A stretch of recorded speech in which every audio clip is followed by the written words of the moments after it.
Olá, sejam bem-vindos à terceira temporada do podcast Por Minhas Mamas, destinado a mulheres, suas mamas e suas histórias.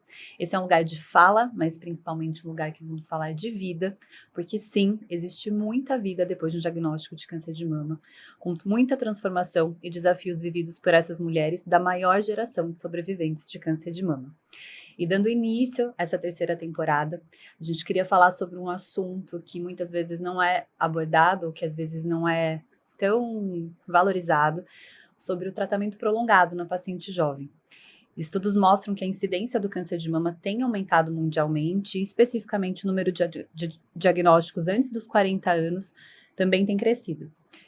Infelizmente, muitas vezes com quadros mais avançados, que demandam tratamentos mais agressivos e tratamentos prolongados, causando muitos efeitos colaterais.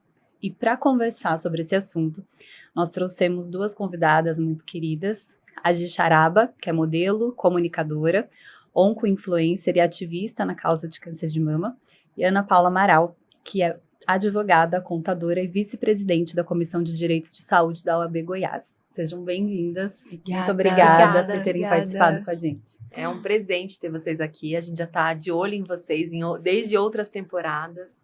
E eu acho que a gente vai ter nessa temática de hoje um espaço para falarmos de algo que talvez muita gente não fale, né?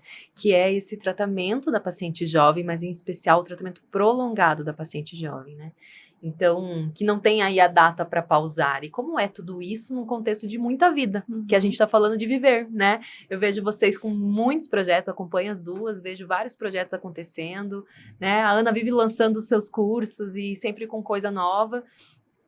Mas por trás de tudo isso, né? Ali todo mundo olha a face do minha vida continua e está dando tudo certo. Mas, ao mesmo tempo, a gente tem o bastidor, né? É exame, é medicação, é repetir, é o medo. E é isso que a gente quer trazer. É relacionamento, é sexualidade, é vida pessoal acontecendo no bastidor, no meio de um tratamento, que não tem pausa. Sim. E é isso que a gente quer trazer hoje. Então, muito obrigada por vocês estarem aqui. E quero começando aqui com a Gi, que você traga para nós, assim, como foi, né? De maneira resumida, para a gente conseguir caminhar em tudo isso, mas como foi o diagnóstico num contexto jovem? Você já tinha visto alguém jovem com um diagnóstico no momento que você teve o teu, ou foi um negócio assim, eu nem sabia que alguém poderia ter um diagnóstico tão jovem? Como foi isso? Eu nem sabia que alguém poderia ter um diagnóstico tão jovem. Tô olhando para a câmera mesmo, porque eu acho que hoje em dia já não é tão mais incomum a gente ver as pacientes jovens falando sobre isso abertamente, até porque hoje em dia a gente está se comunicando melhor. E quando eu descobri, foi há quase 9 anos, fazem 8, né, de cirurgia e descoberta mesmo. E a única coisa que eu sabia de câncer era que ele podia morrer, que a gente podia morrer com o tratamento, ou se a gente não fizesse ele. E eu descobri tardiamente porque eu negligenciei os sintomas. Então, por isso que hoje eu bato na tecla, inclusive, dos sintomas que às vezes são contínuos, são constantes e nem sempre são só os nódulos, né? Que a gente às vezes foca no nódulo. O importante é a mulher se conhecer. E naquele momento, eu era jovem, eu estava ótima, eu estava feliz, estava namorando, estava vivendo a vida, estava trabalhando muito, com uma rotina saudável para uma pessoa jovem, normal, estudando, trabalhando, vivendo, não bebendo muito, acho que é importante dizer, né? Não bebendo, não fumando, dieta balanceada, eu sou modelo. E você tinha quantos anos? Nossa, eu não gosto muito de falar de idade, porque hoje já passou muito tempo. Era mais de 30? Não, menos. Mas assim, eu acho que o mais importante nisso tudo foi quando eu descobri que eu poderia estar, que eu falei, nossa, meu Deus. E aí eu corri contra o tempo, tudo que eu tinha negligenciado. E aí eu fui atrás do melhor tratamento, eu fui buscar tudo que eu podia na internet, e eu acho que eu fui descobrindo aos poucos mas para mim um dos momentos mais marcantes foi quando a enfermeira, na hora que ela terminou, a enfermeira, não lembro, médica, que fez a biópsia na mama, e acho que aquela cena super constrangedora, e ela realmente falou que era um nódulo grande, feio e duro, e aquilo me doeu, sabe? E eu entendo ela, é um contexto que hoje em dia eu entendo que as pessoas falam, os profissionais falem assim, mas para quem tá recebendo aquilo, eu falei, meu Deus, eu sou jovem, eu tenho tudo pela frente, e aí eu queria ter filhos, eu queria casar, eu queria viver. E eu senti que eu poderia perder tudo aquilo assim. E aí eu fui buscar na internet, e aí eu não tinha visto ninguém, ou que eu queria vida, eu queria ver gente que estava vivendo, ver gente que estava fazendo o tratamento, mas que estava vivendo. Por tudo que ele significa, o tratamento é muito difícil e doloroso, mas eu queria ver gente que passou pelo processo. Você queria ver testemunhas e histórias de sucesso. Isso, eu queria ver gente que passou pelo processo. E eu tava passando. Então, eu falo que o chão abre. Eu fiquei 1 hora para mais dentro de um banheiro de uma empresa famosa de roupa, porque eu estava trabalhando quando eu recebi a ligação e falou assim, ó, calma, né, que a gente está estruturando melhor isso, mas então a gente vai correr, tal. Eu lembro que eu estava num vestido de festa lindo, que eu estava provando, sabe, assim, e eu fiquei sentada em cima ali no banheiro e chorando, até que parece que alguém foi me chamar para eu voltar para o trabalho, para a prova, e me tirou dali, sabe? E é exatamente isso que aconteceu, me tirou. O que eu preciso fazer agora? E ressurgiu disso, e eu sempre falo, porque existe um cenário do momento do diagnóstico, mas existe aquele cenário do início do tratamento, que parece que vem uma bola de afazeres, que tudo atropela, né? Que tudo atropela, e depois muitas vezes tudo isso que você sentiu no momento, não acontece com todas, mas eu vejo isso acontecer com frequência. No momento do diagnóstico vive-se aquele chão aberto, mas de repente vem aquela correria de exame, e começa o tratamento, e a paciente volta a viver essa dor no pós, assim, depois a gente pode falar um pouquinho disso. E Ana, teu diagnóstico foi? Nossa, eu tava aqui ouvindo a história da Gi e pensando tanto que as histórias, elas são parecidas. Que eu perguntei sua idade porque eu tô fazendo é pro meu TCC? Uma pesquisa. Ela tá te incluindo no trabalho dela. Estou incluindo no meu trabalho. Porque eu vi que as mulheres jovens que descobrem um diagnóstico e que não é um diagnóstico precoce, elas têm a mesma, passam pelos os mesmos sentimentos, né? De, às vezes, sentir, assim, um pouco culpada, porque que eu não parei para pensar no... Né? A gente está ali sentindo um nódulo, sentindo sintomas, igual você falou, e aí a gente chega a pensar, nossa, será que eu não tenho? Eu pensava muito isso, né? Por que comigo e uma vez eu ouvi isso de uma pessoa, por que você desenvolveu essa doença? Alguém te perguntou isso. Não é, menina? Então, assim, a gente é muito inacreditável como que... Eu já fiz essa pergunta para várias pessoas e as histórias, elas são as mesmas. Ou assim, né? Por que você deixou isso acontecer? Por que você deixou isso acontecer? Mas assim, eu pergunto, por que o Outubro Rosa não é para as pessoas que têm câncer? Porque eu achava que era só até os 40. Eu estou estudada, né? Uma pessoa estudada, que sempre tem acesso à internet, à informação. Eu jurava que câncer só dava depois dos 40, porque na propaganda fala, faça uma mamografia a partir dos 40 anos de idade.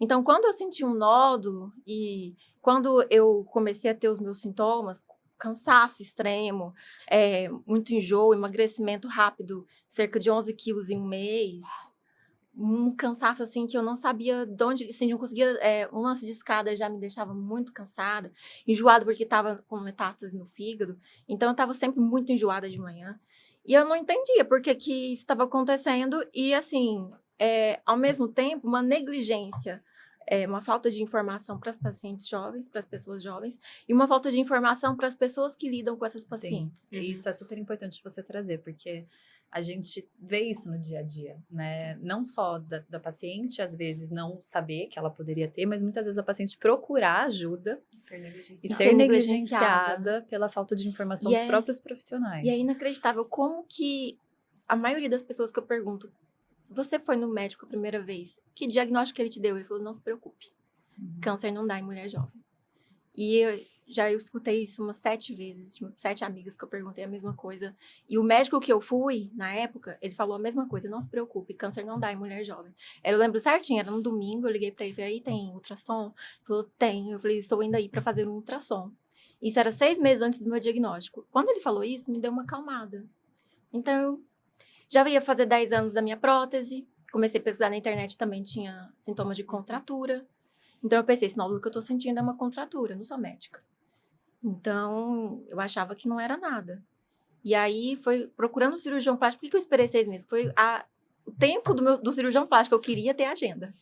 Então, quando eu cheguei nele, o tumor já estava visível, dando as caras já, né? Meu também. E eu lembro que eu ficava tão assim, que eu fui em outros médicos, falava que era contratura, olhava aquilo ali, falava que era contratura, não passava exame. Um exame, gente, uma ultrassom, eu fico pensando, né? Assim, só para desencargo de consciência. Não passaram o exame e eu continuei com aquilo ali. Eu lembro que eu colocava um sutiã, sabe, cirúrgico, porque eu sentia tanta dor. Aí eu começava a usar aquele sutiã cirúrgico. Até que uma amiga falou para mim, Ana Paula, esse trem tá errado. Não tá certo isso. Aí, quando eu consultei com esse médico, ele, assim que ele viu, ele abriu ali, ele olhou pro meu peito, ele já me cobriu de novo. Aí ele sentou com um semblante, eu falei, já sei o que é. Uhum. Quando ele começou a sentar, eu lembro que minha mãe, ela foi a pessoa que mais entrou em choque. Eu tava em choque também, mas ela tava mais que eu. E era ela e eu na consulta, acho que minha irmã também tava. E aí, a minha irmã é médica, ela entrou em negação. Ela o tempo todo, não, o médico tá errado. A minha mãe, ela também entrou em negação, começou a perguntar pro médico, e a cirurgia? Assim, mas e a cicatriz? Eu falava, mãe, você entendeu que ele tá achando que eu tô com câncer? E ela, não. Até que eu tive... Aí eu comecei a pensar, gente, parece que tá todo mundo vivendo no mundo irreal, mundo de Alice aqui. Ninguém vai poder me dar um apoio. Foi quando eu cheguei pra minha mãe e falei assim, olha, você é a única pessoa que eu tenho. Você é a minha rede de apoio. Eu sei que todo mundo vai sumir. Amigos vão sumir, família vão sumir. Que problema, né? Ninguém quer problema. Então, ou você acorda e vem aqui e me resgata, porque eu preciso de ajuda. Ou então, vou ter que enfrentar isso aqui sozinho, só Deus sabe. E aí foi quando ela levantou e começou a encarar de frente, né? Começou a pesquisar e me levar nos médicos. O primeiro médico que eu fui foi uma situação horrorosa, porque ele me deu... Foi 15 minutos de consulta, eu acho que é ridículo. Mesmo que seja médico de plano. As outras consultas podem durar 15 minutos. Hoje, o médico que eu pago particular, as consultas às vezes duram 15 minutos, que é só pegar a guia e falar, tudo bem, tô ótimo. Mas essa em específica não podia durar 15 minutos. Sim. Eu tinha tantas dúvidas. Né? Eu tinha tantas dúvidas. O médico sequer olhou na minha cara. E ele, no final das contas, quando eu tava saindo, sem entender nada, ele falou, já passa lá embaixo, porque você tem que começar a quimioterapia hoje. Aí eu perguntei pra ele, mas quanto tempo que eu tenho de vida? Você já fez essa pergunta? Ele falou assim, no máximo 6 meses. Ele falou? Ah, meu Deus do céu. O meu não falou, não. Só que ele não sabe o que ele fez comigo. Porque daquela porta ali pra fora, tinha uma avenida. E você ficou? E eu fui. Tenho no máximo 6 meses. E eu fui. Vocês acreditam? Eu fui. E eu só Deus mesmo, porque para parar aqueles carros pra mim, porque ele não sabe. Hoje, doutor, você não sabe o que você fez. Com aquela consulta sua de 15 minutos. A síndrome do pânico que ele causou, a depressão que ele causou. Essa depressão só foi curada quando uma amiga insistiu muito pra ir no médico que eu tenho hoje. Eu falo que ele é um anjo, porque ele sim me acolheu. A consulta demorou 2 horas, era meia-noite. Ele só atende meia-noite. A consulta durou 2 horas. No final, ele chorou junto comigo. E quando eu perguntei pra ele quanto tempo eu tinha de vida, ele falou assim que era muito tempo. Isso faz quanto tempo? 5 anos. Eu dobrei a meta, viu, doutor? 6 meses. Passou bem dos 6 meses, né? Oxe. Eu queria, acho que, só pontuar algumas coisas do que você trouxe. Acho que como a nossa ideia com o podcast, né, é realmente trazer histórias, né? Eu acho que histórias ilustram da melhor maneira que a gente pode tudo que a gente quer contar aqui, mas a gente precisa informar também. Eu acho que esse é um dos grandes objetivos. E a questão que você trouxe, né? Que câncer de mama não tem antes dos 40 anos, a gente precisa pontuar isso. E o quanto a gente sempre reforça essas questões relacionadas à idade. Assim, de fato, o câncer de mama é uma doença que vai ser mais frequente em mulheres mais velhas, né? Pelas questões estatísticas e até pela questão de como que ele pode acontecer. Enfim, ele vai ser mais frequente em mulheres mais velhas, né? A taxa realmente é maior depois dos 50 anos. Mas sim, existe câncer de mama antes dos 40 anos, existe câncer de mama com 20 anos, situações mais raras, mas existe. E o que a gente precisa sempre pontuar é o que a Gi trouxe muito bem já no começo, né, de conhecer o corpo e tudo mais, e tentar procurar ajuda. E, infelizmente, a gente precisa informar isso não só para os pacientes, mas para os profissionais de saúde, de valorizarem as queixas, né? Queixas que são frequentes, que são constantes. Não é um caroço que apareceu depois da menstruação e sumiu. Ok, provavelmente está relacionado ao ciclo menstrual, né? Agora, uma coisa que está ali, que persiste, a gente sempre tem que valorizar e sempre precisa investigar. Porque é uma situação cada vez mais frequente, né? Isso a gente tem visto. E até falando um pouquinho de uma das partes do projeto da ONG, o ano passado, na verdade foi esse ano, já até me perdi, mas foi o final do ano passado. A gente fez um treinamento em Curitiba, Tratamis e eu, para profissionais do Sistema Único de Saúde, no outubro do ano passado. Com a ideia de um dos pontos da ONG, que é a questão do resgate, do ensino, da capacitação de profissionais não especialistas, né? Porque, é claro, dentro da medicina tem coisas que a gente estuda superficialmente, vai rever depois, e tudo vai caminhando, né? E há uma tendência em quem não está habituado com oncologia de talvez pensar dessa forma, mesmo no contexto do especialista, né? Do médico, porque muitas vezes não é a rotina dele. Então, também cabe a nós, como especialistas, e aqui a gente está no cenário ONG, mas a gente caminha entre o ONG e profissional nosso, capacitar os médicos para que nunca mais uma paciente jovem ouça o que você ouviu. Tanto de dizer não é nada, quanto entre os especialistas querer determinar tempo, né? Porque aqui entram vários cenários. Primeiro que a gente sabe que a oncologia, graças a Deus, tem caminhado muito com terapias novas, mesmo no cenário do tratamento prolongado, né? Do cenário metastático, a gente tem pacientes vivendo 5, 10, 15 anos com tratamentos, 20 anos, pacientes que estão até, quiçá, a gente tem discutido em alguns congressos, quiçá, se estamos chegando no cenário de curar as pacientes metastáticas. Então, a gente está falando de um outro momento em que é criminoso e inaceitável que a gente tente determinar tempo com a possibilidade de a gente ver tanto tempo prolongado de tratamento com novas terapias. E também o ouvir, né? O ouvir a paciente. Eu tô com uma paciente muito recente, assim, que é uma paciente que está iniciando tratamento porque ela foi ouvida pela gineco. O dia que recebi esse caso do encaminhamento de uma colega, eu mandei mensagem para ela. Eu falei, parabéns, você salvou essa vida. Porque ela tinha feito uma mamografia e um ultrassom que eram normais, e não quer dizer que esses exames não fossem adequados, para aquele caso eram anormais, mas ela tinha uma dor e ela falou, palpo algo aqui, e a gineco ouviu ela, pediu arresto, e arresto tinha lesão, e enfim, agora tá começando a quimio, começou ontem. E porque alguém ouviu ela, né? E não, a gente não pode deixar que só o super especialista, o mastro, o cirurgião oncológico, o fim da linha, saiba como manejar esses casos. A gente precisa que toda a rede de apoio, o ginecologista, o médico de família, que vai estar acompanhando desde o SUS ou no contexto privado, no contexto convênio, saiba ouvir. E eu acho que quando a gente resgatar a medicina do ouvir a paciente, a gente vai melhorar muita coisa, né? Eu costumo dizer que os médicos, hoje em dia, eu fui abençoada, mas eu tive muitos profissionais Eu sou do SUS, né? Então, o meu tratamento é no SUS. Eu nunca tinha só um médico. Então, eu tinha vários residentes. Depois, eu falava com o médico. Eu fui caçando meios de me comunicar da melhor maneira com esses médicos, até para eu entender. Ouvindo você, eu me emociono muito, sempre, porque eu acho que só a paciente entende a outra paciente, principalmente nesses lugares de dor extrema. E como a gente consegue ouvir além da dor. Então, tudo que a gente fala é além do nódulo, é além do câncer, é uma dor de vida, é uma dor da nossa família. você falando da sua família, eu fiz tudo sozinha. Uhum. Eu fui no primeiro médico sozinha, eu fui no segundo médico sozinha. Fiquei com muito medo de contar para minha família e de levar esse problema para minha família. E, ao mesmo tempo, eu tive... O primeiro médico no postinho de saúde foi um médico, foi um homem.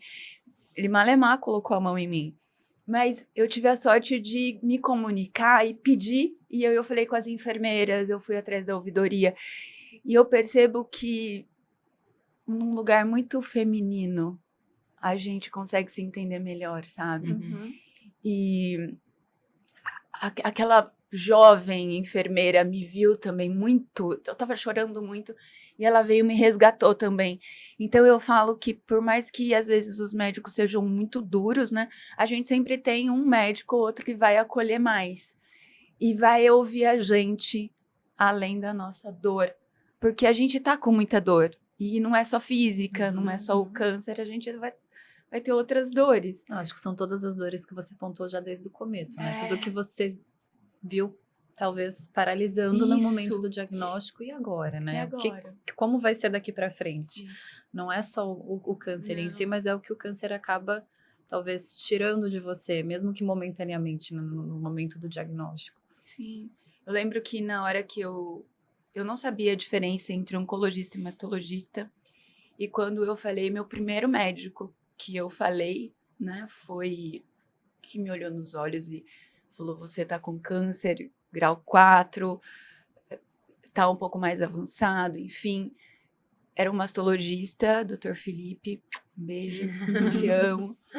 Obrigado por isso. Ele foi sincero, a gente estava no SUS, então tinha uma fila gigantesca de outras pacientes para receber a mesma notícia, e meu mundo caiu naquele momento, e eu percebia que estava com pressa, porque tinha mais gente para atender. Ele me tirou da sala, então aí veio quase que um resgate, porque eu estava chorando muito, então eu saí da sala, e depois eu voltei ali. Mas ele precisava atender outras pessoas, então o quão isso também hoje eu consigo entender melhor, porque eu já estou num tratamento prolongado. Acho que eu gostei Desse nome. desse nome. E eu consigo ver ele agora como um profissional de tipo assim, nossa, eu tenho mais uma fila gigantesca e ela só tá chorando. E por mais que a gente se acolha, vocês acolham a gente, É um momento solitário, é um né? momento muito difícil. Né? Então, assim, por mais que a gente já sabe, por mais que tudo, o médico falando o que vai fazer e tal, é de novo aquele lugar que vou fugir daqui, né? Mas ele deu tempo de você chorar também, né? deu. Porque acolher nem sempre é a gente falar A gente alguma fica coisa, falando, né? exato. Às vezes é o silêncio, Porque, né? muitas vezes, assim, às vezes o excesso de informação nesse momento, às vezes pode até atrapalhar um pouquinho, assim, né? Porque é um momento que nem sempre tudo que a gente vai estar falando você vai estar absorvendo. Às vezes você só precisa respirar e sentir para depois a gente retomar, né? Então, às vezes foi um momento que também você precisava para... Mas é importante dizer que eu voltei, né? Porque eu queria sair fugida. Eu não queria nem fazer o tratamento. E olha onde eu tô, né? Sim. Quase 10 anos. Já vou por 20. É isso aí. É isso aí. E agora focando, acho que um pouquinho nessa parte já do tratamento, pra gente... qual que foi a etapa mais difícil? Acho que primeiro pra Gi, depois pra Ana. Eu sempre falo muito da minha cirurgia, porque para mim ela é um marco. Porque a quimioterapia também é por conta da perda dos cabelos, e se eu for colocar num balanço, eu sofri muito na quimioterapia, porque ela é prolongada, né? Ela é quase 1 ano de tratamento, mas eu acho que o marco maior para mim foi mexer na minha mama, porque eu sou modelo de profissão, eu praticamente nasci desde criança sendo modelo, e eu trabalhava muito com o meu corpo, esteticamente. Então, eu fazia um desfile na televisão, onde eu desfilava lingerie, desfilava biquíni. Então, meu corpo estava muito à mostra o tempo todo. E mexer na minha mama vai de novo para o feminino, né? Onde você... É algo que, tipo, eu vou amamentar, eu quero engravidar. Que te tirava tanta coisa, né? É a parte sexy da mulher. o que eu vou fazer? Meu peito eu não tenho silicone, ele é normal, natural, eu tenho mais trabalho por conta disso, como que ele vai ser? E então a parte cirúrgica para mim é muito difícil até hoje lembrar, por conta da cicatriz. E por mais que ela seja linda, ela é linda, eu adoro elas, mas ela é no decote, então ela fica sempre muito aparente. E não é porque eu quero mostrar, às vezes ela tá aparecendo. E os olhares puxam. E é normal, natural as pessoas olharem. Eu acho que eu também olharia se eu visse. Hoje eu olho. Já eu olho já sorrindo, porque eu falo, Tá olhando. viva. É. Mas eu entendo quem não passou olhar e ter aquele receio. Então, é quase que como se eu fosse marcada pelo câncer, literalmente. Porque eu não sofri um acidente Que gerou uma cicatriz. que gerou uma cicatriz, né? Uhum. Então, assim, eu tirei um câncer dali. E você trazendo isso, eu tô lembrando de uma coisa que uma paciente dividiu comigo essa semana, em relação a essa questão da cicatriz e o quanto muda o seu olhar de ver uma outra cicatriz, sabendo o que a pessoa, né, que tem toda uma história por trás disso. Ela falando que ela viu uma moça no restaurante, ela tá tratando um câncer de mama também, e ela viu uma moça no restaurante, estava com uma criança, aí ela falou que viu que estava com o cabelo um pouco mais baixinho, e aí que ela levantou, ela viu que tinha uma cicatriz do Portocate, né, que por onde muitas pacientes fazem a quimioterapia. E ela falou que a hora que ela olhou, ela falou assim, ia passar completamente desapercebido se eu não estivesse passando pela mesma situação. Eu não ia ter a mínima ideia do que era Exato. o cabelo mais curtinho, achar que só tá mais curto, e a cicatriz eu talvez nem perceber. Falou assim, mas eu, agora olhando, eu sabia exatamente o que ela estava passando. Sim. Ela falou assim, não sei, é uma troca de olhar, que ela não sabia o que eu tava passando, mas falou assim, eu não sei, eu me deu vontade de sorrir pra ela, de dar um abraço. Assim, Eu de lá. sorrio. Você sabe que eu não abraço logo de cara, mas eu sempre sorrio. E pegando até o gancho do tema do prolongado, a cicatriz é o que eu mais vejo, né? Eu vou no espelho, eu tomo banho, eu passo meus cremes, eu tô me olhando ali, eu boto uma roupa, então eu vejo ela. Eu ressignifiquei ela já, e todas as vezes que eu falo, eu ressignifico também. Só que é isso. Ela continua ali. Ela continua ali, o cabelo cresceu da quimioterapia, As outras marcas passaram, né? elas ficam, né, ainda na memória, mas elas passaram, elas não são evidentes, sabe? A cicatriz, muito por ser visível, as pessoas olham e eu olho. Então, eu acho que é importante eu falar que eu vejo ela. Então, assim, eu queria muito democratizar a cicatriz do câncer de mama, porque mais mulheres são acometidas e eu acho que a gente precisa ter esse olhar. Porque, assim, porque o acidente, eu lembro muito, eu já falei isso em outras vezes, porque um acidente a pessoa sobrevive, a pessoa é maravilhosa, a pessoa é contratada, as empresas amam aquela cicatriz. Estou trazendo num contexto, meu contexto de trabalho. E a cicatriz do câncer de mama dói, dá medo. Né? Porque ela faz uma lembrança. Eu tenho uma paciente recente, jovem também, que é mutada e a gente fez a retirada das 2 mamas pós-químio e colocou a prótese. E num primeiro momento, e por isso a importância disso, porque num primeiro momento é assim, ela amou. Esteticamente ficou linda, assim, mas num primeiro momento ela estava gostando daquela cicatriz, daquela mama nova, porque realmente trouxe até um colo que ela não tinha, trouxe um negócio novo. Mas quando ela voltou numa segunda consulta, 3 meses depois, 2 meses depois, ela estava em um outro momento emocional, muito mal, em que a gente abordou todas as questões individuais dela daquele momento, e eu falei, e tá tudo bem com a mama? Dela falou, num primeiro momento foi a maior alegria pra mim, mas hoje eu não gosto mais. E não é porque mudou o estético, mas é porque ela significa o meu tratamento. Ela significa a minha dor. Então, por mais que a mama tivesse bonita, por mais que ela tivesse um colo que ela não tinha antes, por mais que aos nossos olhos, muitas vezes de fora, estivesse enxergando uma oportunidade de ter esteticamente uma mama que talvez ela não tivesse antes, mas ela me falou essa frase, eu preferia ter aquela mama que você sabia que era caidinha, mega caidinha de quem amamentou e tal, que era uma mama, ela é jovem, mas ela tem um filho pequeno, então ela tinha uma mama super pitosada, caída, ela falou, eu preferia aquela mama, molenguinha e caída, do que ter essa mama com colo hoje, porque essa mama eu não queria ter.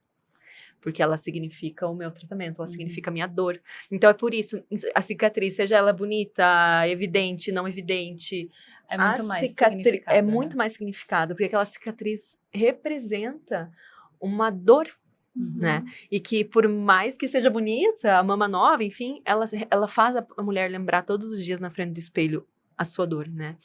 Então, dando esse gancho aí, qual foi o momento mais difícil, Ana, pra você do teu tratamento? Ou tem sido, ou foi, ou... Ai. Bom, essa questão da cicatriz, não tem cicatriz, né? Só tem do Portocati.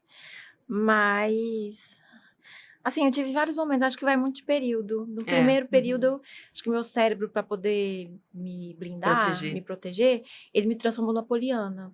Eu era bem poliana. Então, assim, tudo vai dar certo, eu fazia dancinha, no TikTok, Adoro. andava careca e já contava pra todo mundo que eu tava passando por um câncer de mama metastático.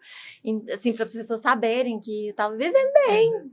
Uma vez eu tava na fila do INSS, né, pra pegar meu auxílio-doença, aí o velhinho pegou pra mim assim, o que você tá fazendo aqui? Aí eu falei pra ele assim, não, é que eu tô com câncer de mama metastático. Ele falou, nossa, nem tem cara... Meu cabelo já tava assim de mega hair, né?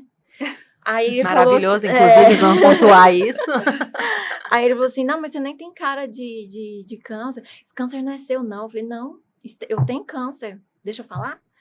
Porque, gente, eu tô com câncer. Sim, é um tratamento prolongado. E se eu não falar isso, as pessoas que têm tratamento prolongado, elas não vão existir. Concordo. Não é? Porque, assim, é igual você falou aí da questão do acidente, da cicatriz do acidente. Muita gente gosta de falar. Eu tive câncer, tratei, graças a Deus, não era metastático. Aí eu fico assim, nossa, poxa vida. Tem uma série muito interessante, depois assistam, meninas, chama Morrendo por Sexo, da Disney. Que a mulher, ela não estava gostando da rede, da roda de apoio lá da Alcoólicos Anônimos / Câncer, que eles fazem uma rodinha. E aí, porque era muito triste do metastático, só tinha velhinha. E ela queria falar com as pacientes que estavam felizes na rodinha lá. Aí, uma hora ela bebeu, né? Bebeu demais. e acabou contando que ela estava metastática. Que ela mentiu, falou que ela não era metastática, porque queria participar da roda feliz. Nossa. Aí o povo ficou assim, nossa, não, ali chegou bem pra ela e falou assim, não, você vai ter que sair da nossa roda, porque as pessoas aqui têm medo de você. E eu fico muito assim também. As pacientes que são, graças a Deus, não são metástase, quando você fala que tem metástase, elas até mudam o semblante. Então, assim, uma das... É porque às vezes é a dor delas. É a dor às vezes delas. não é a dor delas também, é o medo delas, na verdade. medo Você, delas. no convívio delas, é a personificação do medo. do medo. Então, eu penso assim, que é bom falar, porque é bom que as pessoas saibam que é natural. Que agora é natural. Antigamente, sim. A gente falava câncer e eu não podia nem falar metastático e não metastático. Era só câncer, né? Era câncer e às vezes não tinha nem a sua medicação. A minha medicação, eu considero que ela é recentíssima. Então, há pouco tempo atrás não tinha nem medicação. Então, a gente pode falar que era falar câncer, independente do estágio. Já significava era uma condenação, uma né? condenação. Então, quando eu falo assim, não, eu sou metastática, aí eu até peço para as pessoas, não fica falando essas coisas para mim, não. O câncer não te tem. Gente, deixa a pessoa falar o que ela quiser falar. Então, se quiser falar que aquele momento... Igual eu tava poliana na época, eu tenho certeza que muita gente me odiava, porque tava passando por uma fase difícil, chorando, e eu tava lá rindo e dançando no Sebron. Tinha muita gente que devia me odiar, porque depois que tudo passou, que aí caiu a ficha. E aí eu comecei a odiar as pessoas que estavam felizes. E eu ficava, gente, eu odeio esse lugar, odeio esse tratamento, odeio estar aqui, já tô indo pro meu 3º ano, sempre a mesma coisa, as mesmas pessoas, as mesmas perguntas, relembrando as mesmas coisas. Tá chato isso, poxa. E acho que os momentos que eu mais passo, assim, difíceis mesmo, são esses de relembrar, né? É quando eu tenho que fazer um exame. E custava nada a pessoa já anotar. Gente, eu faço o mesmo exame no mesmo lugar há 5 anos. Custa ter um prontuário lá para ela não me perguntar isso mais. Eu tenho que falar sempre a mesma coisa e a pessoa olhar assim para mim com aquela cara, que é sempre pessoas diferentes, né? Poxa, e eu, não, tá tudo bem. É tipo aquele filme tem um filme das antigas que é bem fofo, assim, que a menina tem perda de memória, né? Aquele perda de memória recente, todo dia ela tem que explicar de novo.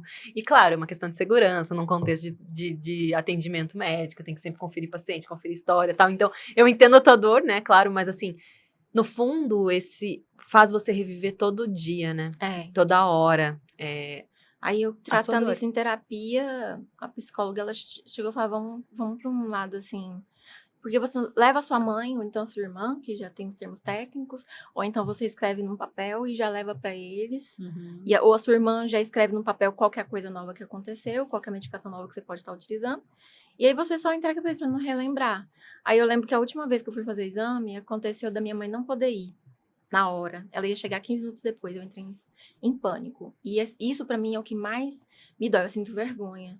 Então eu sei que eu tenho que trabalhar com a questão da cicatriz, mas eu tenho certeza que você tem que trabalhar isso diariamente. Porque a vida não pode parar, você não pode ficar ali chorando por causa de uma cicatriz, mas Parou, dói. né? É verdade. É. E ao mesmo tempo eu também choro ali, me sinto uma vergonha danada de estar ali chorando, igual uma soluçar, assim, as pessoas não vão entender o que está se passando. Mas eu sei que é normal. Aí eu começo a normalizar. Uhum. É a minha nova situação. Podia ser um diabetes, que também é ruim de ter. Podia ser uma outra doença qualquer, podia ser um acidente. Podia ser qualquer coisa, gente. Que eu vou ter que normalizar, porque a vida, ela continua. Então, hoje, a minha vida é essa. Mas é ruim. Mas tem tratamento, né? Tudo tem tratamento. Tem uma terapia, uma medicação. E sabe que eu te acompanho, né? Coincidentemente, eu acompanho a Ana desde o começo. Então, eu peguei toda a Poliana. Foi. E peguei toda essa fase. Peguei fases que você esteve... Porque a gente percebe vocês. Às vezes a gente não manda mensagem, mas a gente sente a fase. Porque a gente aprende muito com a jornada de vocês, que vocês dividem também. Porque a gente vê isso no nosso consultório com as nossas pacientes. Às vezes eu dou o perfil de vocês para cada paciente na fase que elas estão. Segue a fulana, eu acho que ela vai te ajudar agora. Manda uma mensaginha para ela. Eu faço muito isso, assim.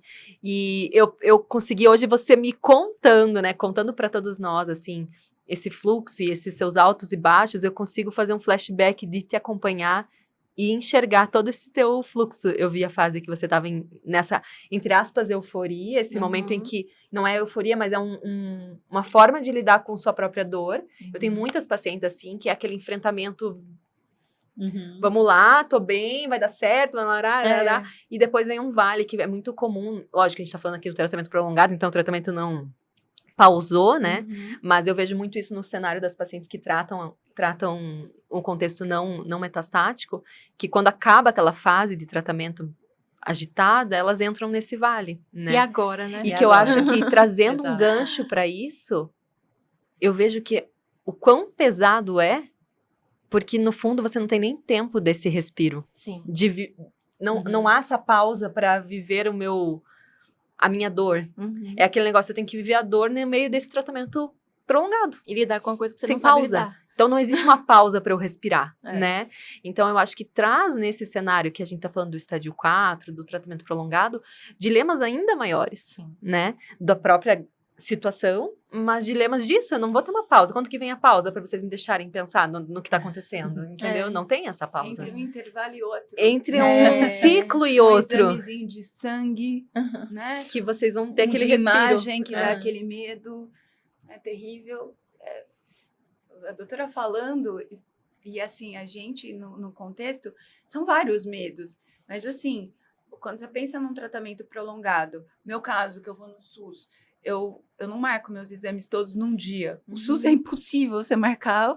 Você pode estar, eu estou no melhor hospital do SUS possível, e mesmo assim não são os exames todos num dia. Então eu revisito o hospital, eu revisito as dores. Muitas vezes naquele ciclo. Muitas vezes a cada 3 meses. Só que eu não vou um dia a cada 3 meses, 1 ou 2 dias. Eu vou daqui um mês, no outro mês, eu vou no outro mês. E aí eu tenho 4 dias antes da consulta, eu faço o exame de sangue. Eu sei de amigas minhas no plano de saúde que faz o exame de sangue horas antes da consulta daquele dia. Então, assim, eu não tenho isso. E aí, isso não estou me colocando num lugar de vítima, muito pelo contrário, mas eu só queria despertar também um outro cenário de que, tipo, eu só tenho um braço para pegar veia. E eu tenho vaso vagal, eu desmaio pegando veia. Então, assim, eu choro, fico feliz quando pega, sabe, assim, eu tenho momentos de felicidade extrema durante esse processo de revisitar essas dores que fazem a gente ficar em pé e continuar a vida, porque é um tratamento prolongado. Eu faço uma hormonioterapia, eu tomo injeção na barriga, eu tomo injeção pro osso, você toma remédio todo dia. Querendo ou não, o meu cenário, eu descobri um câncer metastático, onde eu tenho que fazer um acompanhamento, eu não tenho alta, jovem, e que eu vou ter que lidar com isso full time. Então, assim, é muito louco porque todo mundo tem um momento poliana, todo mundo quer se vestir bem, todo mundo quer olhar pra cara careca, passar uma maquiagem e falar assim, pô, eu tô bem hoje. Hoje eu quero ser tratada bem porque eu tô bem. Mas tem dia que você tá Um lixo. lascada. Tudo né? que você quer xingar. Nossa, e você vai reclamar daquilo. Sim. E aí, muitas vezes, as pessoas não entendem também. Você tem que agradecer. Quando a gente graças a Deus traz- tem remédio. Quando a gente traz nesse contexto de ir pra internet. Ah, mas você tá reclamando de barriga cheia. Ah, mas você tá viva. Não, o importa é que você tá viva. Eu tô viva, eu quero continuar viva, mas eu quero continuar viva, vivendo bem. Né? Não, e é exatamente. Isso puxa o gancho. Essa paciente que eu falei que viu a cicatriz do Portocati, a paciente, né, na outra mulher e com o cabelo mais já batidinho, já imaginou? Ela fez quimioterapia. Ela fez quimioterapia também, ela não perdeu o cabelo durante a químio e ela não fez a cicatriz do Portocati. Então ela ficou pensando, ela falou isso pra mim, ela falou, eu fiquei pensando, por que eu tô reclamando? Ela tem uma coisa mais visível que eu não precisei passar por isso. Eu falei, isso não tira o seu direito de reclamar também. Por favor. Por mais que você não tenha passado pelo que ela passou, que pra você seria algo talvez mais doloroso, mas também não tira o seu direito de reclamar, né? Então acho que as dores de cada pessoa, a gente vai sentir de maneiras diferentes, né? Às vezes, para uma pessoa, uma coisa vai ser mais dolorosa do que outra. E, assim, a gente, teoricamente, não passar por um problema que parece ser maior, não tira o nosso direito de também poder ficar Sofrer, triste, né? de poder sofrer com certas coisas, né? E tem outra coisa que é importante, né? Que nós estamos até agora falando um pouquinho do cenário da dor emocional do diagnóstico, né? Mas tem a dor barra problemas físicos Sim. do tratamento, Que né? virão... Que virão conforme a individualidade de cada caso, terapias diferentes, medicações diferentes, mas são os efeitos colaterais. Eu acho que só uma coisa, até antes da gente falar um pouquinho sobre esses efeitos, vocês foram, assim, orientadas sobre possíveis efeitos colaterais que poderiam surgir com esse tratamento prolongado, enfim? Quer falar? Pode começar. Eu fui, Tá. mas eu tava num momento terrível, né? Então, assim, quando o médico fala, e às vezes fala tudo num contexto primeiro, assim, tal, você não assimila tudo aquilo. Eu nunca podia imaginar que depois de 5 anos, 6 anos do tamoxifeno, eu vou falar o nome dele, que acho que é um dos que a gente mais usa, eu ia ficar totalmente ressecada, ressecada mesmo, de ter dificuldade de ir na ginecologista, né? E depois de 5 anos eu troquei para o anastrozol e eu tive mais efeito colateral. Eu lembro disso ter sido dito lá atrás, mas eu não sabia em que momento isso ia acontecer. Então eu acho que eu fui Orientada. Eu fui orientada, lembro vagamente. Mas não sabia como Não seria É o de Chernobyl fato. que o pessoal fala. Não sabia. Mas assim, toda vez que tem que ressaltar que eu fui. Me falaram, mas é porque eu também fui atendida por mulheres. Não, mas é só porque esse ponto de ser orientado ou não, depois eu quero que a Ana traga se ela foi ou não, é tão importante. Porque assim, a gente vê que muitas pessoas às vezes não sabem o que pode vir de efeito colateral, às vezes estão passando pelos efeitos colaterais do tratamento e às vezes não fala para ninguém porque vai levando isso achando que pode ser normal e não vai percebendo o que está acontecendo. E alguns efeitos, né, o quanto antes a gente começa a atuar é melhor. Então, só para entender nesse contexto da importância, né, do papel daí da gente como médico, de orientar, para falar, se começar a perceber isso ou tal coisa, às vezes a gente já precisa começar a atuar de uma maneira diferente, né? Então, acho que trazer o lado de vocês aí, de se foram orientadas ou não é importante.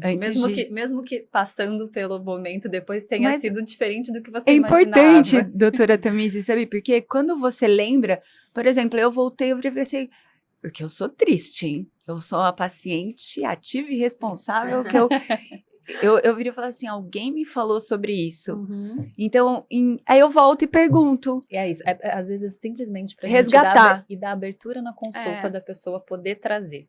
Porque às vezes tem pacientes que ficam se sentindo mal também de trazer efeito colateral. Sim. E se a gente já Medo de vocês tirarem nossa medicação.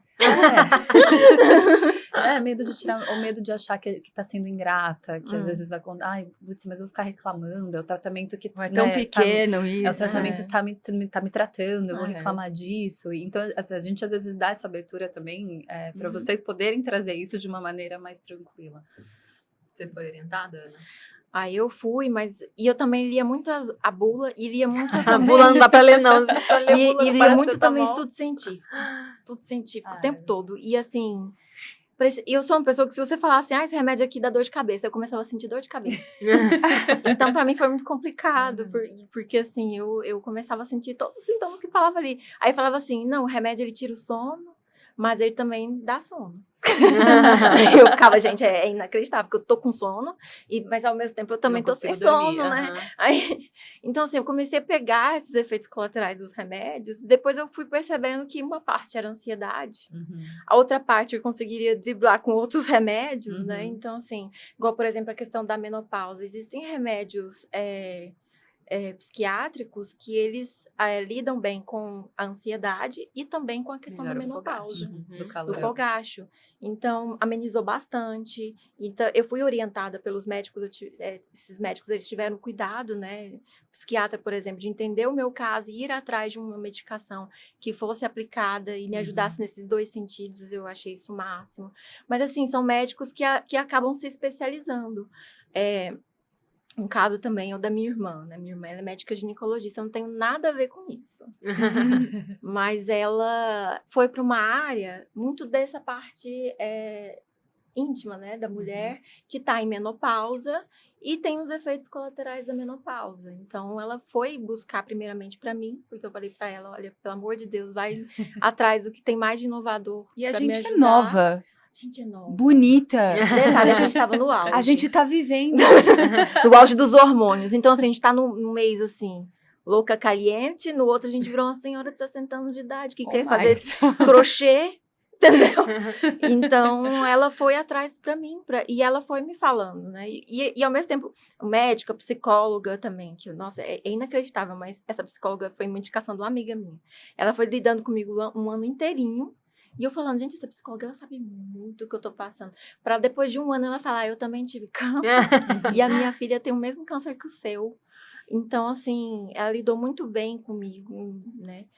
Ela tá lidando muito bem com o meu tratamento. E ela sempre falava para mim o que eu tinha que fazer para evitar o atrofismo vaginal, para evitar a secura. Só que eu fiz, não.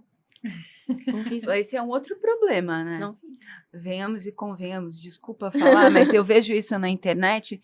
Porque é quase quando você o médico vai lá, vou olhar para a doutora Tamisa, médica ginecologista, que vai lá e fala, olha, tem esse hidratante, você vai ter que colocar dia sim, dia não, você vai ter o exercício pélvico, falando nesse contexto sexualidade, e vai ter o lubrificante, vai ter... E aí a pessoa faz uma vez... E acha que vai...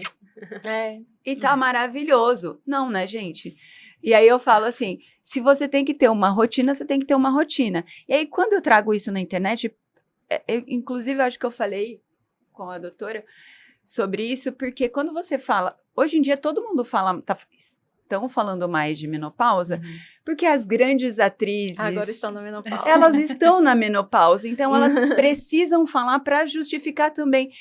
Quando a gente começa a contar a nossa história, a gente percebe que, naquela época eu me arrumava mais, eu era poliana. Você estava buscando maneiras de passar por aquilo. As atrizes agora que estão falando da menopausa, elas estão buscando formas as dores de passar por aquilo. E aí eu falo assim, cara, a gente é jovem, a gente entrou numa menopausa precoce 20 anos antes da idade normal. Então a gente lida com isso. Se vocês médicas darem pra gente o que a gente tem que fazer, o remédio e tal, a gente precisa usar. Acho que é assim, a gente precisa usar. Porque senão vai sempre falar assim, não, mas eu usei e não deu certo. Eu fiz uma vez, não foi legal. Não vai adiantar uma vez, né? E aí... Acaba que é um tratamento. Porque é um tratamento né? prolongado. Exato. Que vem junto, Como né? outras É um coisas, tratamento né? prolongado chato também. Chato, Né? Às vezes chato. usar creme vaginal não é uma coisa Chato. confortável. Chato. Então é Que isso, pega é desprevenida, chato. você não achava que ia precisar, de repente tá lá toda usada de e aí é creme. lubrificante. Não, mas eu digo, de tá passou o mas é isso. hidratante e não achou que E ia usar. o grande ponto é que é um tratamento que vai se estender junto com o tratamento do câncer, né? Não é uma Mas coisa você que... sabe que isso devia ser um pouco menos de tabu. Acho que o médico, ele devia chegar no dia... Assim, igual eu falei. Eu tava no mês, no auge dos meus hormônios, gente. Eu tava na academia, pegando... ganhava músculo, assim, num sopro. Eu podia ficar, assim, um mês indo na academia, eu já ficava musculosa. Agora, eu vou na academia todo santo dia, faço o mesmo treino da minha irmã. Não vai. A minha irmã está linda e maravilhosa, todo mundo elogiando. Eu olho pro meu bracinho aqui, ele tá molenga. É o mesmo treino, é a mesma constância, é a mesma alimentação. Não são os mesmos hormônios. E aí, quando o médico fala sobre esse assunto, eu acho que é importante ele tratar também, sério, com a paciente. Falar assim, olha, não deixe de fazer relação, não deixe de ter relação sexual, tá? Com seu marido. Porque, igual tem esse caso aí, de que muitos casamentos acabam durante o câncer. Tem uma parte social nisso, de cultura, que eu acredito muito. Mas tem uma parte também de se entender dentro de um relacionamento que é diferente. Entendeu? Então, você é jogada no mundo que você desconhece. Muitas pessoas não têm como fazer terapia. De entender que eu tô num relacionamento diferente agora. Então, assim, eu tô passando por uma dor e tudo mais, mas meu marido tá ali do meu lado e eu tenho que investir nesse relacionamento. Porque ele é uma pessoa também, que também tá com as dores dele. Então, às vezes, a mulher, ela começa, eu não quero porque mudou o hormônio, ela não quer mais, não tem aquela libido. Mas ela tem que levar pro lado do amor agora. Mas... eu amo essa pessoa, ela tá aqui comigo, vamos ter um momento vamos achar ali, um caminho, né? Vamos achar um caminho. E aí eu vejo que essa libido ela é trabalhada, porque o sexo, ele não é só penetração. Sim. Aí eu acho assim que o sexo não é penetração. Penetração ali, tem mulher que nem sente prazer com penetração. Na verdade, a maioria. Absoluta. A gente fez um episódio na segunda temporada sobre sexualidade com uma ginecologista que é especialista em sexualidade.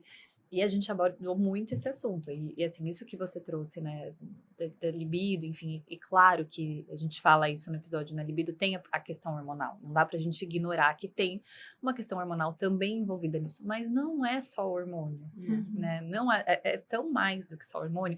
Agora, o grande ponto é o fato, de fato, a parte do ressecamento vaginal precisa ser trabalhada. Porque não dá pra gente falar pra uma mulher, tenha relação sexual e tenha penetração, se ela tá tendo dor pra ter. É impossível. É impossível. Impossível. Exato. E aí a libido vai lá pro espaço, porque Esquece. quem vai querer tá fica com vontade. traumatizada. Que machuca, né? Machuca. Depois de fazer xixi, a gente é um inferno. Eu não sei o seu caso, eu não perguntei se você é casado ou não, solteira. Então, nesse caso, Explicar, né? é muito lúdico, eu acho lindo, o amor maravilhoso. Acho lindo, eu de verdade acho lindo casal, tal. Eu sempre namorei, mas eu tô solteira há um tempo. E até porque eu acho que é muito difícil depois de um tempo a pessoa continuar comigo, porque eu tenho essa demanda grande de médico e eu falo muito sobre isso.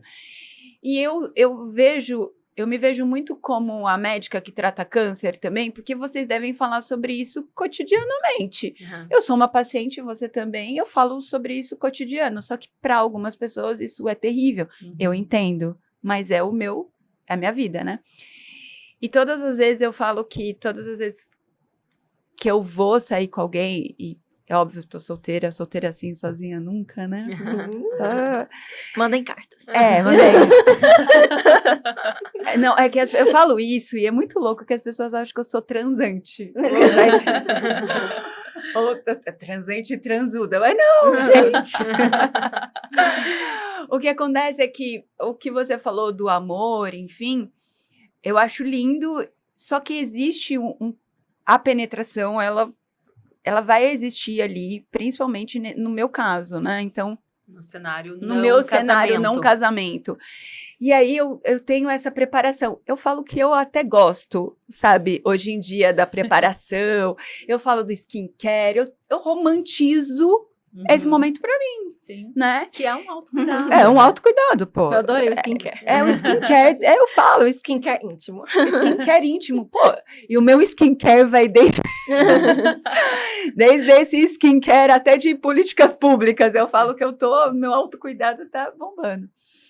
E aí, quando eu vou me preparar, eu falo, não, eu acho que hoje vai rolar, tal, enfim, né? Eu vou preparada para aquilo. E eu acho que as pessoas assim, mas a pergunta que eu mais recebo em box é, você leva o lubrificante? Eu levo o Sim. lubrificante. E aí você tem que tirar ali, dá licença, rapidinho. Eu levo o lubrificante. Eu tirei rótulo, eu criei estratégias. E aí, quando eu falo isso, parece que, ela tá incentivando. Eu tô falando, não. Eu tô avisando a mulher casada também que ela pode, tipo, Tem que tirar esse faz tabu. isso, Não, e que ela pode e que ela deve. É né? isso, e que eu sou jovem, eu tô vivendo, sexo também é saúde, eu acho que a gente não precisa ter mas com tanta dor, de câncer, de exame, de tudo, vai pensar nisso? Sim, Sim, a gente sim. tá vivendo. E qualidade de vida, não é? eu acho que é uma dificuldade também para os médicos lidarem com a gente, Sim. porque a gente é jovem.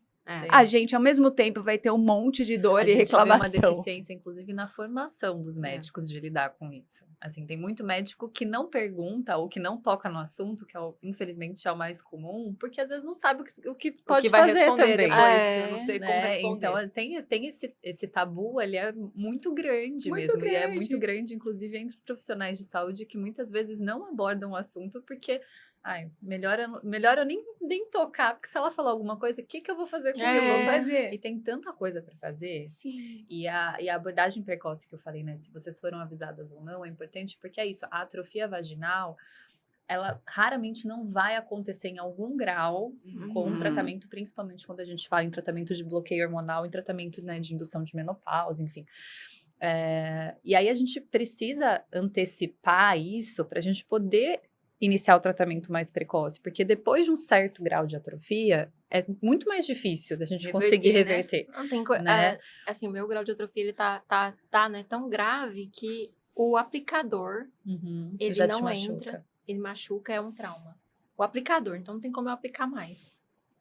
Mas você falou recentemente que você melhorou muito, né? Com a parte de sexualidade, eu vi que você dividiu nos teus stories, assim, que mudou sua vida, o fato de você ter feito O laser. laser, né? Foi Pra o que eu você falei. foi importante, Foi né? importante.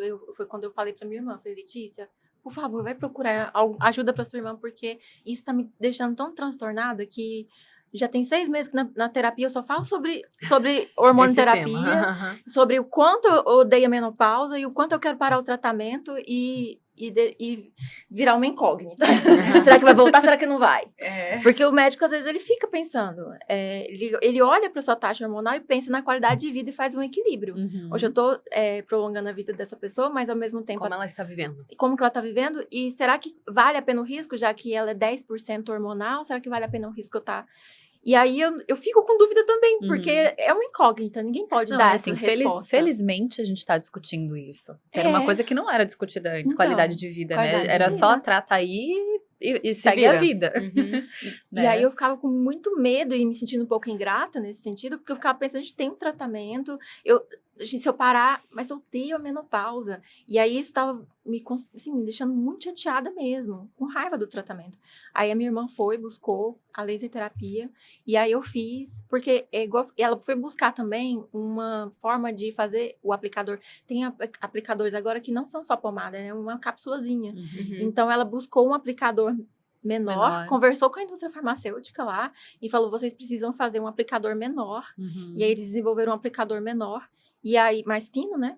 E aí eu consigo introduzir a cápsula, porque a cápsula também ela é mais menorzinha, assim.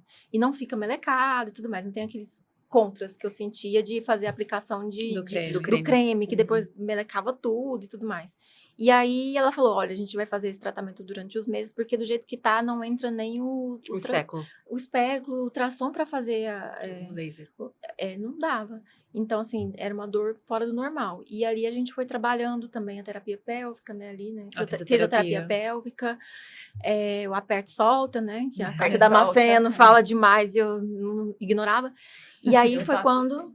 a gente foi fazer o laser e uma melhora significativa, porque o atrofismo que eu tava era um grau muito elevado, né? Já tava esbranquiçado, né? Não tinha Uhum. circulação sanguínea, já tem 5 anos que eu, né, tô na menopausa e tudo mais, e não pratico, né? Não tinha vida sexual ativa durante esse período. Então, atrofiou mesmo, a ponto de realmente eu colocar o aplicador e rasgar a vagina toda.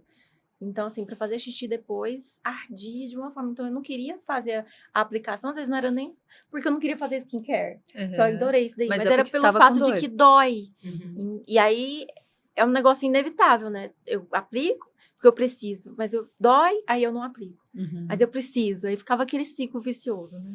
E que vem uma culpa no meio, vem um negócio, tá, por que eu tô sofrendo por isso? Como há uma... desistir. Vou Uhum. desistir disso. Vou desistir da Vou vida virar sexual. celibato. Eu falei que eu tava guardada em Jesus.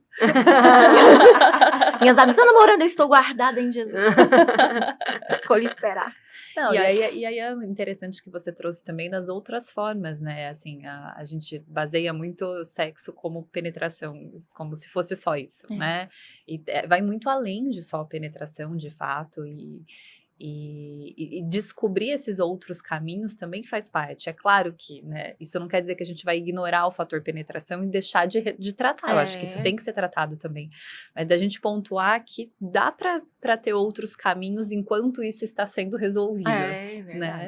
Mas é muito complexo o passo, né? Eu vi uma postagem recente tua e queria trazer isso para debate, que é a expectativa do outro na nossa própria vida, né? Você trouxe uma discussão Não, muito isso interessante. A gente viu quando a gente já tava com o episódio programado, eu mandei pra Pê, eu falei, não, do Dia dos Namorados. Falei, vamos levar isso pra conversar com a Gi, porque acho que cabe Eu acho que é bem pra no até a gente assunto. abrir, assim, vocês dividirem as angústias disso e o que vocês pensam. Mas eu tenho no episódio da primeira temporada que a gente falou do Under 30, e uma das entrevistadas pós-tratamento era uma médica, anestesiologista, e ela conta muito aquele negócio. Ela fez um diagnóstico no momento em que ela estava no auge da carreira, vivendo a seu melhor corpo, melhor fase financeira, Idem. melhor tudo. Eu também. Inacreditável, né? E daí ela falou, e naquele cenário ali, ela não era uma paciente de doença avançada, mas o chão abre igual para todos, e daí entra naquilo que a gente acabou de falar, que não tem dor maior ou menor, era a dor dela, do momento que ela parou a vida dela para um diagnóstico. E ela falou, se eu estava no auge da minha carreira, corpaço, ganhando dinheiro, com uma vida profissional bem estabelecida, bem mentalmente, e tava com dificuldade de arrumar namorado? Eu falo isso muito. Ela falou,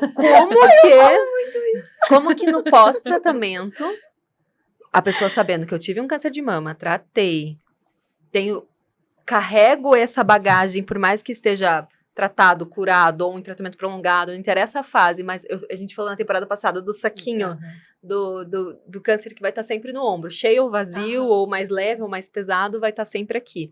Ela falou, como que alguém vai me querer agora?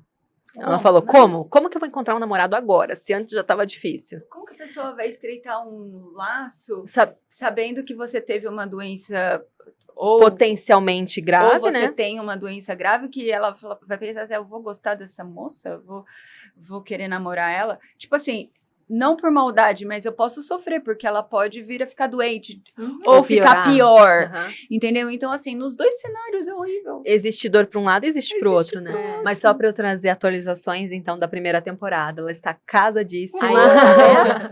Tá vendo? Na melhor fase. E na melhor fase hoje, né? Então, trazendo que o amor, na verdade, pode nos encontrar, não que tenha que encontrar ninguém, não existe uma obrigatoriedade, né? Mas eu digo que o amor pode nos encontrar em qualquer fase da nossa vida, né? Mas, ao mesmo tempo, há uma cobrança disso. Socialmente, né? Aquela história de, sabe, Full de tia, time. sabe aquele negócio de almoço de domingo? Aham. Tá, mas e o namorado. A minha E história como do que- celibato mesmo, minhas amigas estão doidinhas, querendo arrumar todo mundo pra mim. Eu falo, gente, calma, eu nem tô tão afim assim. Eu tô no... Ai, gente, se soubessem o que é menopausa. Que aí a pessoa fica pelada, fala pra ela, se veste, meu querido. Não. Bota tua roupa aí, pelo amor de Jesus. E fale então um pouco disso, assim, se Gi quiser começar, Ana quiser começar. Eu- Ou no que vocês se sentirem confortáveis, assim, mas como... Do post, o que vocês gostaram? Eu gosto Eu de... acho que é o o que a lado gente do deixou post. até aqui, né? Como preocupações disfarçadas de opiniões, ou opiniões Ah, disfarçadas de sim. preocupações. Ah, você é tão bonita, por que você tá sozinha? Eu acho que quando olham pra gente, né, assim, num cenário de que não sabem e tal, enfim, mas você é tão bonita, por que você tá sozinha? Eu tenho uma que eu não coloquei lá, porque me pegou muito. Eu falo que quando pega, eu acho que às vezes eu preciso estar menos inflamada para responder, porque senão eu vou dar num pico. Eu falo assim, você é tão bonita, tá solteira porque tem transtorno? Aí eu falei assim, capaz. transtorno não. Aí eu escrevi, eu tenho câncer, tipo, sabe? Modo de pra tacar assim na cara da pessoa. Mas a gente é bonita, foi aquilo que eu falei, a gente é bonita, as pessoas cobram Tem uma juventude expectativa, também. expectativa, Você né? não vai casar, alguém precisa cuidar de você. Eu escrevi, acho que isso, né? Alguém precisa cuidar de você. E eu falo, gente, é muito difícil. Se tá difícil para quem tá num relacionamento, imagine para quem não está num relacionamento. Então, eu acho que dos dois lados tem dificuldade. E existe uma cobrança, exatamente isso. O meu post é provocativo nesse lugar, porque hoje eu escolho as coisas que eu vou fazer na hora que eu vou fazer, né? Se eu tivesse uma pessoa o tempo todo comigo, as pessoas, vocês que são casadas, enfim, tem filho, tem marido, vocês têm outra rotina. A minha rotina é essa. E aí tudo vem vestido de crítica e pergunta do porquê. Então, ou você é muito bonita, ou você é muito jovem, você precisa ter um parceiro, você precisa ter alguém para cuidar de você no futuro, sabe? E é difícil lidar porque você tá bem hoje, tem momentos que você realmente... Eu falei que eu adoro, eu acho lindo casais, eu acho lindo, eu sou romântica, mas eu também adoro ficar sozinha. Eu gosto de me sentir... eu gosto, Na eu cama ali, gosto. sozinha, só pra você. Então, eu acho que a sociedade impõe isso. E aqui a gente quebra tabu o tempo todo. Eu acho que as próximas gerações de pacientes, porque A gente infelizmente... tá preparando o terreno. Exato. Eu acho que, infelizmente, os casos de câncer, eles sobem, né? aumentam. Só aumentam. E jovens também. E a gente está desbravando um cenário que vocês, médicos, não sabiam. Então, eu acho que a sociedade também num todo. Mas vamos ter um pouquinho, né, de... Eu falo assim, pensa um pouquinho antes de falar aquela opinião, sabe? Pensa assim, eu acho... De preferência, não fale a opinião. De É, preferência, zero opiniões. Só se eu alguém acho que perguntar. a gente lida bem, mas se eu tô num momento mais rebelde, eu vou lascar uma na pessoa invertida. E aí depois você fica o quê? Achar, A raivosa. É por isso que você... É por isso. Você Eu tá ia sozinha. ainda bem que eu lembrei isso. E se você dá uma resposta ácida, é por isso que você teve isso. Você é rancorosa. Você é amargurada. Outra coisa, me colocar a culpa no emocional ou falar que você teve câncer de mama, porque já me falaram 1000 vezes que eu tive câncer de mama por conta de homem. E aí, isso pra mim é inadmissível, porque eu não perdoei homem. Aí eu virei e falo assim, vocês perguntam pro cara que teve câncer de próstata se ele Não perdoou pergunto. alguma mulher? É. Ou deixou de perdoar? Eu acho que isso é tão arcaico, tão machista. E aí eu falo assim, que eu já fico no ápice, e aí a pessoa vai falar assim, tá vendo? Calma, Gi. Você vai... Calma, que pode ter outro câncer.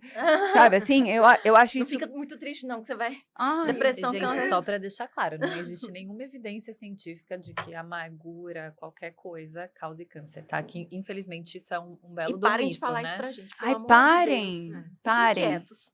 Parem. E tem alguma situação, assim, divertida, constrangedora, que vocês queiram citar, que acham que façam sentido, de relacionamentos, pessoas que vocês estavam conhecendo, ou algo assim como que, comecei a sair com uma pessoa, ela já sabia desde o começo, lógico, agora também tem aqui, ou foi aquele negócio assim meio, saí, ela não sabia, quando eu contei como foi a reação, algo assim que vocês Vai acham você engraçado primeiro pra agora. dividir?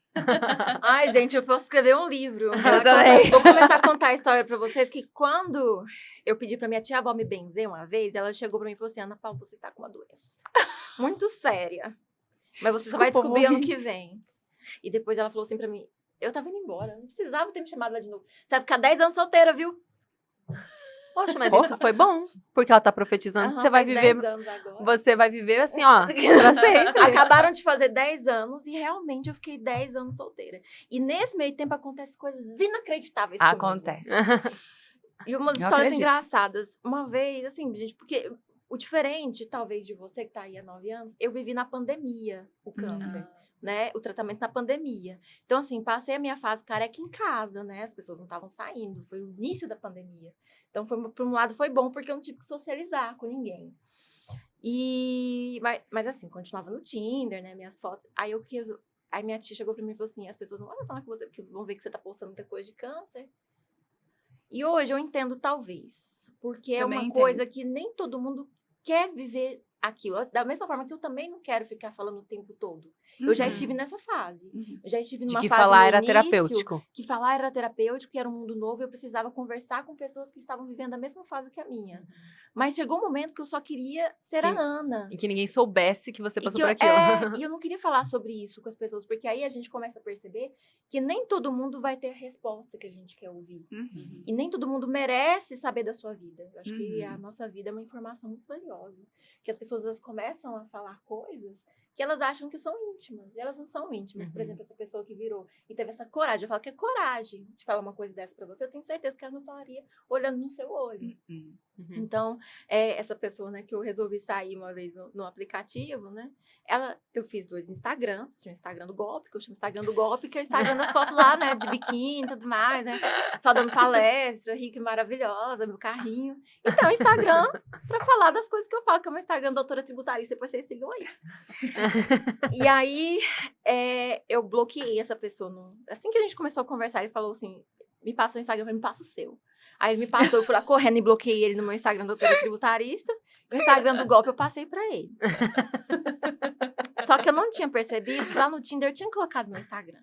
Quando ele foi lá me adicionar, ele já tinha visto o meu outro Instagram, e depois ele foi ver de novo e ele viu que não conseguia ver. Uhum. E deixou, não contou isso pra mim, não. Ele a gente marcou, gente, detalhe, ele era um psiquiatra. Outra coisa, nunca mais me relaciono com médico. Eu fiz um TCC e todos eles são doidos. Todos eles têm problemas mentais. Aí, fui lá, a gente marcou de sair, eu tava até empolgadinha. Eu falei, dessa vez eu não vou contar nada, não. Dessa vez eu quero só ir, não quero falar nada. Não tô afim de falar, quero só conhecer a pessoa. Aí, só que assim, ele vai ver que eu tô com o cabelo curtinho, só que eu tô loira, mas eu falo que eu cortei. Tava toda pronta, já me arrumando. Aí ele pega e mandou uma mensagem pra mim. Fala assim, olha, tô muito chateado que você mentiu pra mim. Você não me contou que você tem câncer. Médico. Psiquiatra. Aí eu falei assim, precisava? Aí ele falou assim, precisava, porque eu olhei seu Instagram e pra mim você está casada com câncer. Eu tenho uma irmã que teve câncer também. E ela bastou ir na igreja. Ele falou isso pra você? Bastou ir nele? Bastou ir na igreja, ela não fez quimioterapia. Gente, a minha vontade era de sumir. É Você tá sério isso? brincando. É sério isso que você tá falando? É sério? É sério esse É bilhete? sério isso daqui? Essa foi uma situação. A outra situação trágica também. Que, gente, eu tô aprendendo a lidar. Tava começando a sair com as pessoas. Aí eu ficava, gente, eu tenho que contar? Não tenho que contar? Que aí eu me traumatizei. Né? Aí eu falei, não, então agora eu tenho que contar. Né? Eu não posso esconder. Aí, da outra pessoa, eu tava numa viagem sozinha, assim, uma amiguinha ia chegar no dia seguinte, era uma viagem para um casamento na Bahia, aqueles baianos maravilhosos. Conheci um rapaz maravilhoso, lindíssimo, educado e tudo mais. Eu tava lá tomando minha aguinha de coco, ele chegou para conversar comigo. E aí, eu não contei, não. Falei, firme, não vou contar. Isso aí. E eu com vontade. E eu, não vou contar. Aí ele falava umas coisas e eu, ai, gente, vontade de contar. Que eu passei por uma situação assim, e aconteceu isso, e vai encaixar direitinho com isso que ele tá falando. Aí eu, não vou contar. Chegou o final da noite, eu já tava tão cansada, eu comecei a tirar meu mega... que era de TikTok, ali na mesa do bar. Tava doendo a minha cabeça, gente. Já há horas já com aquele trem na minha cabeça. Eu comecei a tirar, e o cara olhando assim, Aí eu, não, que eu tenho cabelo curto. Aí eu comecei a tirar, eu já comecei a falar assim, falei, não, você quer saber? Eu vou mentir pra você não, que depois você reclama. Eu tô com câncer terminal, entendeu? Ele é metastático, grau 4. E aí eu comecei. Que aí veio tudo na minha cabeça, tudo que eu tive vontade de falar ali, uma dor também, que eu devia falar, não, ele tá controlado, mas aí como é que eu vou explicar pra ele que ele tava controlado? Já comecei a falar, é metastático, é um trem aí terminal já, tô em tratamento, mas não sei quanto tempo que eu vou durar aí. Então já comecei a jogar em cima dele. Tudo bem, ele lidou super bem, foi super educado comigo, graças a Deus não foi igual ao do outro doido. Mas depois que eu fui lidar com isso em terapia, aí eu fui me colocar no lugar dele. Dele jogando um monte de coisa, eu jogando em cima dele um monte de... Podia ser qualquer outra coisa, ele podia estar falando sobre a ex dele, por exemplo. E jogando em cima de mim um monte de dor dele de uma vez, uma pessoa que você está conhecendo. Aí, ultimamente, né, na minha terapia, a gente tem tratado a naturalidade. As coisas, elas têm que ser naturais. Se eu tiver vontade de falar, eu vou falar do jeito natural. Por exemplo, conheci uma pessoa agora que... não falei pra ele que eu tava com câncer, mas falei pra ele que eu tenho fogachos. E sabe que foi interessante que ele não perguntou nada pra mim? Não falou por que você tem fogachos, o que é fogacho. Não, ele simplesmente tratou com naturalidade. Aí eu falei, normal. Então não vou adicionei ele no meu Instagram normal. Falei, se ele quiser saber, ele vai pesquisar, ele vai ver. Deixa Deve ele estar ver. escrito lá, Tá né? escrito lá, tem vários vídeos daquela época, várias fotos e tudo mais. Então, se ele quiser ver, ele vai procurar. Então, eu tenho agido muito na naturalidade do tipo assim, se eu não quiser contar, eu não preciso contar, eu não preciso falar.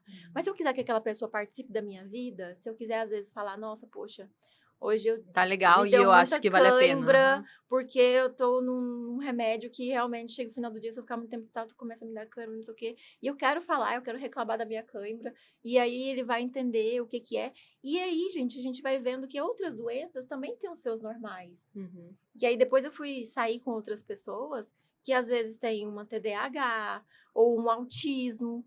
E essas pessoas também têm os seus próprios problemas. E aí eu fui vendo que a culpa minha não é do câncer, mas cada pessoa ela tem um normal que ela trata, que ela lida.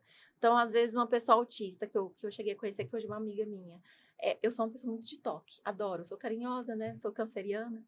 E ela falou pra mim, olha, eu gosto muito de você, mas eu odeio toque. Não gosto que me toque, não gosto que cheguem perto de mim e tudo mais. Falei, ok, então é o normal dela, o relacionamento normal dela é essa, numa distância. E ela gosta de conversar comigo, gosta de sair comigo, mas não gosta de toque, ok. Então, assim, todas as pessoas, elas têm os seus normais. E aí, só que no início, ninguém me explicou, ninguém me ensinou como lidar com isso. Aí eu tô tratando isso em terapia, para chegar um momento que eu não chegue para pessoa pode ser qualquer um, pode ser uma amiga que eu tô conhecendo, e ela, às vezes eu deixo de revelar a Ana Paula, a profissional, a pessoa carinhosa. E que é maravilhosa. A pessoa que adora, por exemplo, uma coisa que eu adoro fazer, e eu não falava muito para as pessoas, preferia falar sobre câncer, é que eu amo idoso. Eu adoro idoso, também. adoro ir em asilo, e sou a rainha dos idosos. Eu vou num asilo hoje que todo mundo me ama. Então, os idosos, eles amam estar ali comigo, me chamam de neta, me chamam até de namorada lá, e eu sou namorada dos 10 em tudo. Então, assim, eu adoro estar ali, eu deixava de contar essas partes. Você mesmo estava focando. Eu estava sendo o câncer, eu estava deixando o câncer significar a Ana Paula. E a Ana Paula não é isso. A Ana Paula, ela tem várias outras vertentes. Tem a professora, tem a advogada, tem a amiga, tem a filha, a irmã, a empreendedora, a empresária. Então, tem várias Ana Paulas que eu estava deixando de evidenciar para as pessoas, porque o câncer, naquele momento, estava ali, era uma máscara, entende? Parece que eu deixava ele vir à frente de mim. E aí eu comecei a lidar o meu novo normal. Esse é meu novo normal. As pessoas, elas vão conhecer as minhas dificuldades, os meus medos. Elas vão falar coisas que não me agradam. Amigos mesmo. Hoje eu tenho amigos que o tempo todo falam assim pra mim: ai, você tem que parar de falar que você tem câncer. Você está curado em nome de Jesus. E eu tenho que falar assim pra eles: calma. É a minha forma de lidar. É falar que eu tenho, porque eu tenho que encarar isso. Eu não posso falar, não, eu não tenho câncer e...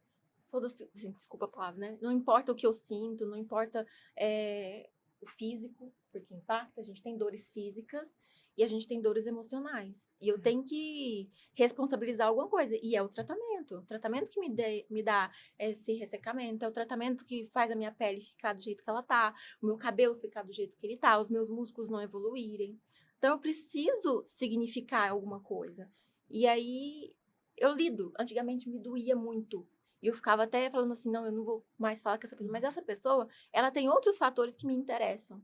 Então, eu vou o quê? Tratar como normal. Tudo bem, essa pessoa ela não consegue lidar com a doença do jeito que eu lido.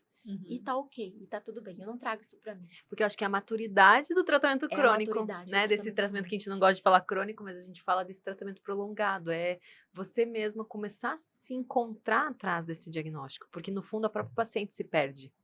A própria paciente perde quem ela é, né? Ela começa... E acontece muito em várias fases da vida de todas as pessoas. E por isso que a gente, né? Não é só o câncer que traz isso, a maternidade traz isso. Muitas vezes atrás da maternidade, mas mãe, cadê a Priscila? Sim. Cadê a Priscila que não é mãe também? Né? Cadê a Ana que não é um diagnóstico oncológico? Né? Vive-se hoje o tratamento prolongado, mas a Ana continua aí, né? A Gi continua aí.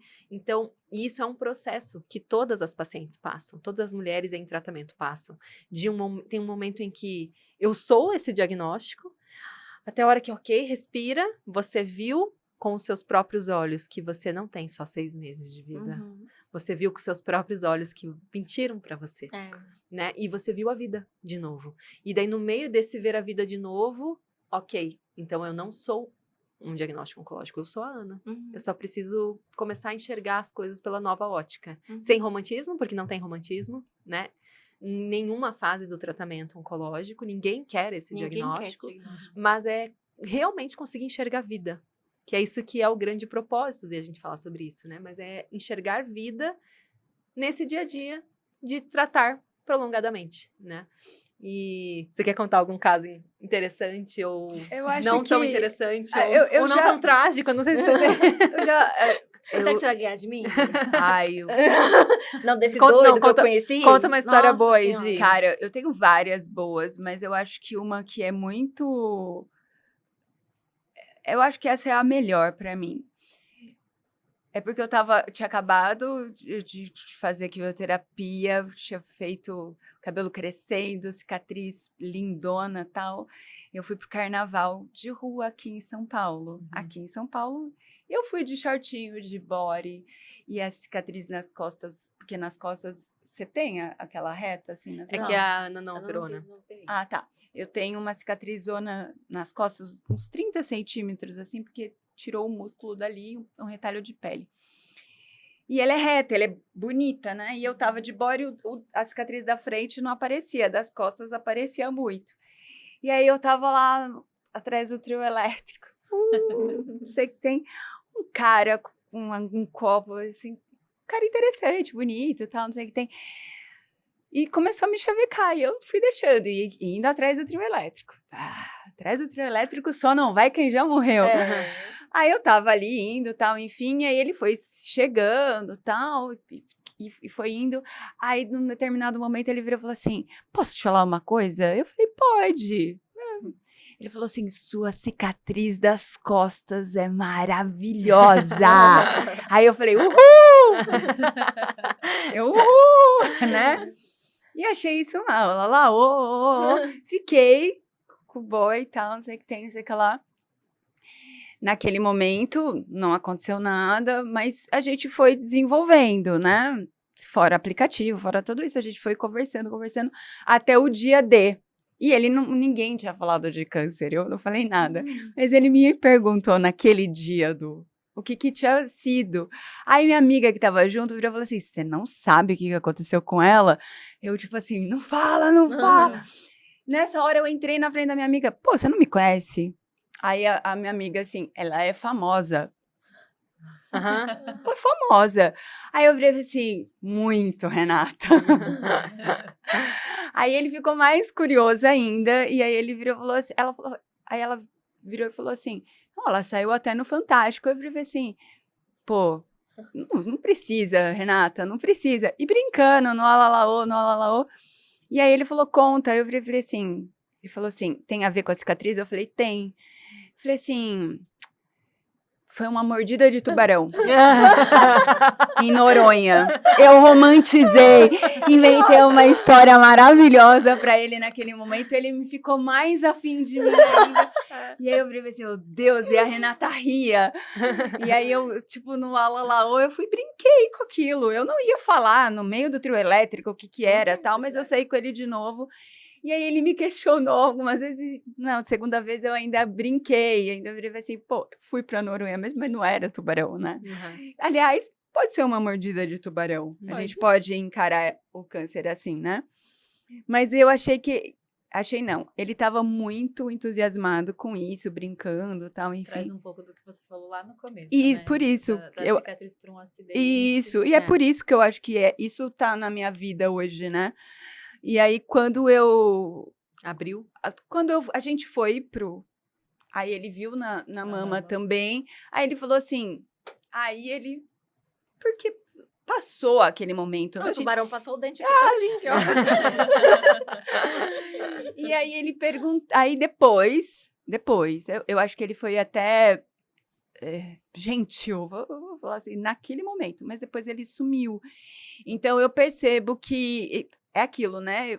A gente ressignifica todos os dias. Então, por trás de uma história super engraçada, no primeiro momento, depois do acontecido, foi ótimo, foi gostoso, mas depois ele sumiu, ele simplesmente sumiu.